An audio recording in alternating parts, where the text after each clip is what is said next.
Picture this. Early December 1981, Britain didn't feel like it was heading for anything special. In fact, it felt like winter might quietly pass everyone by. People were still walking to work in lighter coats, shops were busy with Christmas plans, and nobody was talking about snow in any serious way.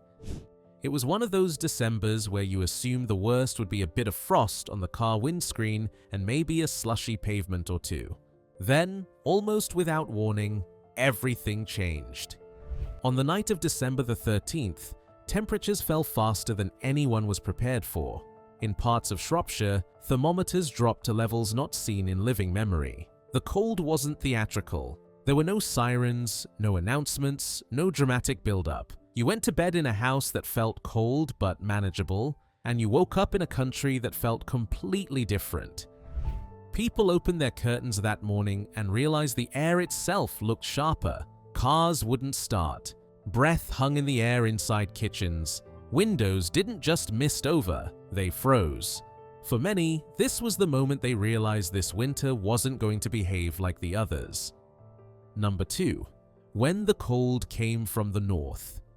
What made this winter so memorable wasn't just how cold it got, but how suddenly it arrived. In the first week of December, parts of Britain had recorded unusually mild temperatures. Aberdeen saw readings closer to spring than winter. People talked about how lucky they were. Some even joked that winter had missed Britain altogether that year. Then the wind shifted.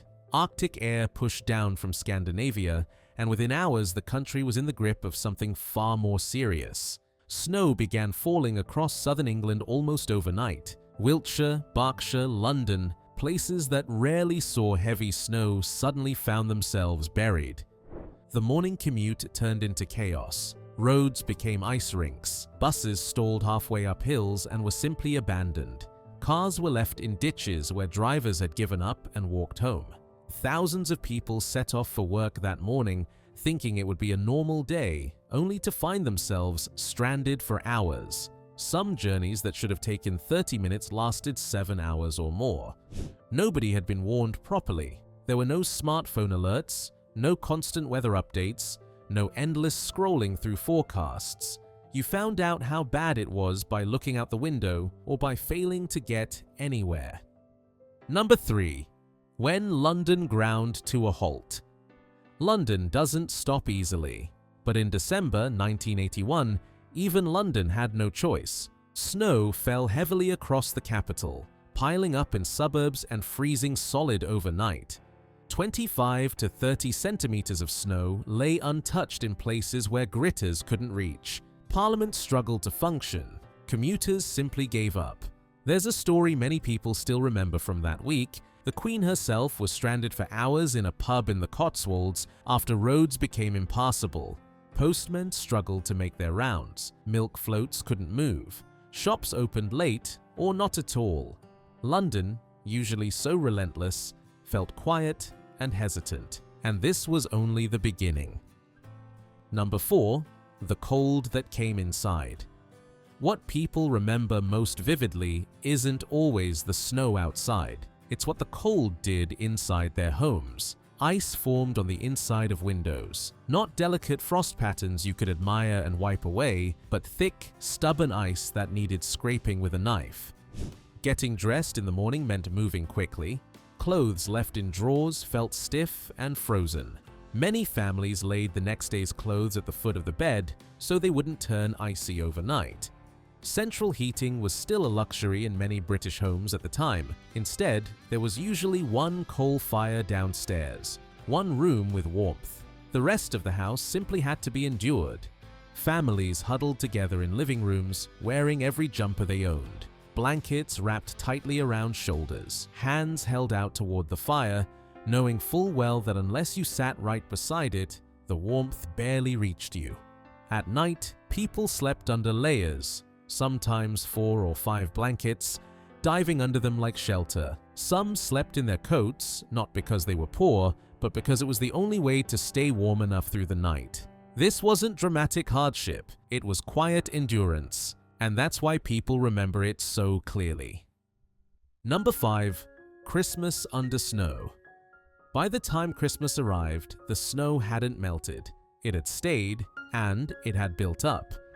In parts of the country, snow lay more than 30 centimeters deep. Roads vanished beneath drifts. Villages were cut off entirely. No post, no deliveries, no easy way in or out. Mothers began stockpiling early. Tinned food, extra bread, bottles of milk lined up on windowsills because the fridge couldn't hold them all. Running out wasn't an option because there was no guarantee the shops would open tomorrow. Queues formed outside bakeries before sunrise. People waited an hour or more just for a loaf of bread. Shelves emptied quickly, sugar disappeared. Butter was rationed by shopkeepers who knew their regular customers. If you forgot something, you did without. Or you knocked on a neighbor's door and hoped they had spare. For families cut off by snow, condensed milk in tea became normal. Fresh food was a memory. Making do wasn't a phrase, it was a daily routine. Number 6. When the power went out. Power cuts became part of daily life. More than 250,000 homes lost electricity during December alone. Snow and ice brought down overhead lines. Short circuits became common. When the power went, everything stopped. No heating, no lights, just candles, coal fires, and patience. Families sat together in the dark, playing cards, telling stories, listening to the wind outside, and waiting for the electricity to flicker back on. Sometimes it took hours. Sometimes it didn't come back until the next day. There was no panic, no outrage. It was simply accepted as part of the winter. People adapted. They always did. Number 7. When school closed and childhood took over. For children, this winter felt very different. Schools didn't close for a day or two. They closed for weeks. In some areas, it felt like Christmas had arrived early and refused to leave. Freedom replaced lessons. Streets became playgrounds. Sledges appeared from sheds and garages. Tea trays were stolen from kitchens. Baking sheets borrowed without asking. Anything that could slide became transport. Every street had its own sledging hill, fiercely protected. The best runs were claimed early. Children spent entire days racing downhill. Gloves froze solid. Clothes stayed wet. Nobody cared. To a child, this was the winter of a lifetime. Number 8. When the fun stopped. But behind the excitement, life was hard. Elderly people struggled the most. Hypothermia cases filled hospitals. Doctors trudged through waist-deep snow to make house calls, their bags frozen solid, trying to reach patients who couldn't reach them. Farmers watched helplessly as livestock froze in fields. Sheep were buried under drifts. Cattle couldn't move. Thousands of animals were lost by the time January arrived. This winter wasn't an apocalypse. Britain had known harsh winters before, but it was relentless, and for many, it pushed daily life right to the edge of what was manageable. Number 9. January 1982 made it worse. When December ended, people hoped the worst was over. A brief, mild spell on New Year's Day brought rain instead of snow. Things began to melt. Relief spread quietly. People allowed themselves to believe the winter was loosening its grip. Then, on January the 3rd, the cold returned. Heavier, meaner. Snow began falling across Wales on January the 7th and didn't stop for 36 hours. Gale force winds turned powdery snow into towering drifts, some reaching 6 meters high.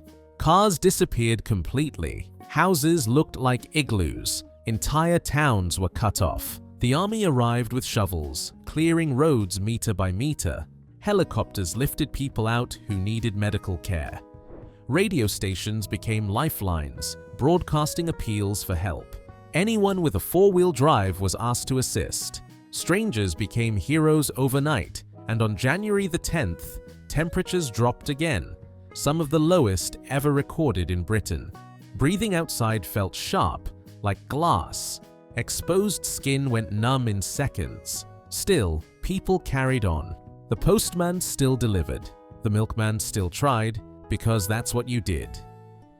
Number 10. How Britain actually got through it.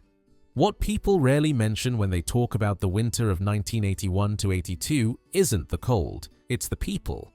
When streets were buried, neighbors came out to help, cars were dug out together, elderly residents were checked on daily, families shared what little they had, church halls and community centers became gathering places, not just for warmth, but for company. People drank tea with strangers they'd never met before, played cards, shared stories. The BBC reported calmly, no panic, no drama, just quiet acknowledgement that, yes, it was dreadful, but Britain would manage, and it did. The winter of 1981 to 82 wasn't remembered because it broke records. It's remembered because of how people lived through it. Britain had less back then, fewer comforts, fewer conveniences, but when everything froze, people came together. Families sat by one fire and actually talked. Neighbors looked after each other. Strangers helped without being asked. If this brought back memories, share where you were that winter. Were you snowed in? Did your school close for weeks? Do you remember gloves drying by the fire? Because winters like that didn't just test Britain, they showed what it was made of.